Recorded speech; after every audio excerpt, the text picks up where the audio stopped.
Stéphane Bern et Mathieu Noël. Historiquement vôtre. Tous les jours dès 16h, Historiquement Vôtre vous raconte l'histoire sans se la raconter. Et elle nous raconte des histoires singulières, mais qui se jouent souvent à deux. Ouais, c'est comme par hasard. Clémentine Portier-Kaltenbach. Aujourd'hui, Clémentine, vous nous entraînez dans l'intimité d'un couple étonnant et détonnant.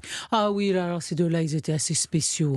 D'abord, l'idée de furia franchise et de folie au combat, elle convient tout à fait à Junot, donc l'homme dans ce ménage.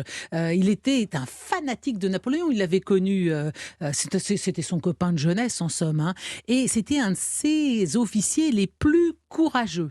Mais en même temps, il pouvait fondre en larmes dès que Napoléon lui faisait une critique. C'est-à-dire que ce gars-là, qui avait un courage inoxydable, d'ailleurs pour lequel Napoléon l'avait surnommé Junot la tempête, et ben si son empereur lui dit donc là ça va pas, il pouvait fondre en larmes. Alors, c'est vrai, c'était vraiment Junot, l'ami, vous voyez, le vieil ami de toujours, qui fait des gaffes tout le temps, mais on finit toujours par lui pardonner. D'ailleurs, c'est ce qu'on disait de l'empereur. On disait toujours, il aboie, mais il ne mord pas. C'était un peu une des caractéristiques de Napoléon avec sa propre famille. Donc, il tempêtait, puis finalement, c'était pas tellement suivi des faits. Alors, il fulminait, il sévissait, il assignait Junot à des fonctions, à des nouvelles affectations pour se débarrasser de lui, mais l'autre finissait toujours par faire quelques bêtises. Alors bon, d'abord, il est très copain avec le banquier Récamier, dont la femme reçoit tous les opposants au régime de Napoléon. Il a une liaison avec la sœur de Napoléon. Ça n'a pas du tout plu à l'empereur. Bon, enfin, il lui en a fait voir de toutes les couleurs. Alors sa femme ne vaut guère mieux.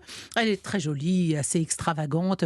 Elle prétendait qu'elle descendait d'empereurs byzantins par sa mère, un peu mythomane sur les bords. Elle n'était fidèle ni à son mari, ni à ses amants, ni à ses opinions. Et Bonaparte la surnommait la petite peste. C'était en plus de ça une dépensière pathologique qui accumule les dettes. À Paris, elle invite tous les ennemis de l'empereur. Et puis, alors qu'il a été quand même très très bon pour eux, elle devient la maîtresse de Metternich. Donc, vous voyez ce ménage, il y en a un qui devient l'amant de Caroline et l'autre qui devient la maîtresse de Metternich. Chapeau. Bah alors bon, le problème c'est que ça commence à aller un peu mal pour Junot parce qu'il s'est tellement battu de façon tellement courageuse qu'il a été évidemment très blessé et il reçoit plusieurs blessure à la tête. Et la duchesse d'Abrantès, c'est donc celle que Théophile Gautier qualifiera plus tard de duchesse d'abracadabrantesque, raconte dans ses mémoires: Junot souffrait cruellement de ses blessures depuis son retour de Russie. La dernière, surtout, qu'il avait reçue en Espagne durant l'hiver 1811, lui ouvrait le crâne. Elle avait laissé un sillon tellement profond qu'on pouvait y mettre un doigt couché en travers. Et après avoir reçu cette fameuse balle en plein front à Rio Mayor en janvier 1811, Junot commence à dérailler très sérieusement. Alors, il est dans un état étrange, il somnole. Alors, pendant la campagne de Russie, il fait une erreur monumentale. Il aurait pu permettre de remporter une bataille décisive. Et en fait, il est complètement hébété, comme s'il était endormi, en catalepsie, enfin très étrange. Et sa santé mentale semble déjà très fragilisée. Du coup, l'empereur le prive de son poste pour manque de résolution. Mais c'est alors qu'il a quand même une drôle d'idée. Ce couple que je vous ai décrit quand même un peu bizarroïde, il nomme Junot gouverneur des provinces illyriennes. Donc voilà, est-ce que ce couple arrivé en Italie va faire bonne impression et incarner l'élégance à la française? Alors pas vraiment, parce que dès son arrivée en Italie, Junot est victime d'une attaque qui devient de plus en plus imprévisible. Un jour, dans les rues de Trieste, il frappe un avocat à coups de bâton. Il le suit, il lance sa calèche dans les rues, il se met à poursuivre toutes les femmes qu'il aperçoit, puis il rentre chez lui complètement épuisé en plein milieu de la nuit. Une autre fois, dans une auberge, il fait mettre la table pour des invités imaginaires auxquels il s'adresse pendant le dîner alors qu'il n'y a personne. Puis il convoque un lieutenant de gendarmerie, il n'arrive plus à parler, il chantonne tout ce qu'il veut dire, bon. Et puis, à un moment, ça va quand même aller très loin, parce que confondant entonnoir et bicorne, il commence à se prendre pour Napoléon. Il attribue à un amiral anglais des territoires en Chine et dans l'Empire ottoman.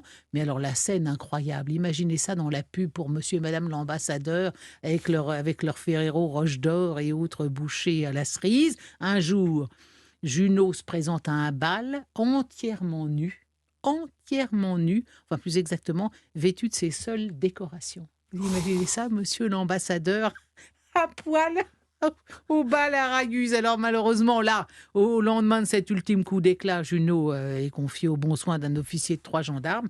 Il est rapatrié chez son papa à Montbard en Bourgogne. Et comme ce délire continue, un soir, il se jette par la fenêtre. Il veut se tuer, hein, il se casse la jambe, il tente de s'amputer lui-même avec un couteau de cuisine, le pauvre Junot. Et il succombe à l'infection quelques jours plus tard. Il a été inhumé à Montbard. Pendant ce temps-là, sa femme, il faut bien que la vie continue. Hein. Alors elle se trouve un amant, un jeune amant qui va l'aider à écrire ses mémoires. Comment s'appelle-t-il? Honoré de Balzac. Oui, il a été le jeune amant de Laure abracadabrantesque. Il a aidé à écrire ses mémoires. Alors, dans ses mémoires, elle traite Napoléon d'usurpateur. Elle débaptise son fils qui s'appelait Napoléon, on l'appelle Léon. Et puis, alors, elle va toujours contester que Balzac l'a aidé à écrire, alors que c'est évident. Mais elle a toujours dit qu'il n'y avait pas une ligne de lui. Et elle finira, la pauvre Laure Junot, misérable dans une mansarde, alors que Junot, la tempête, devenu fou pour avoir été trop intrépide, trop souvent blessé, mais qui a vraiment incarné cette furia francese au combat, eh bien lui, son nom figure en lettres d'or sur l'Arc de Triomphe. Merci beaucoup, Clémentine, vous vraiment. restez avec nous puisque le quiz arrive et peut-être qu'un jour vous finirez aussi fou que Junot, Stéphane, après vos multiples défaites. Avec un doigt que vous pouvez mettre dans la tête. Avec un doigt dans la tête et nu, juste avec vos décorations. Votre titre de l'ordre de chevalier de l'Empire britannique. Mais je ne peux pas me magnifique. présenter nu comme ça. Pourquoi pas? Par le plus simple appareil. ça ferait Je me buzzer. souviens cette expression. 16h-18h sur Europe 1. Historiquement vôtre.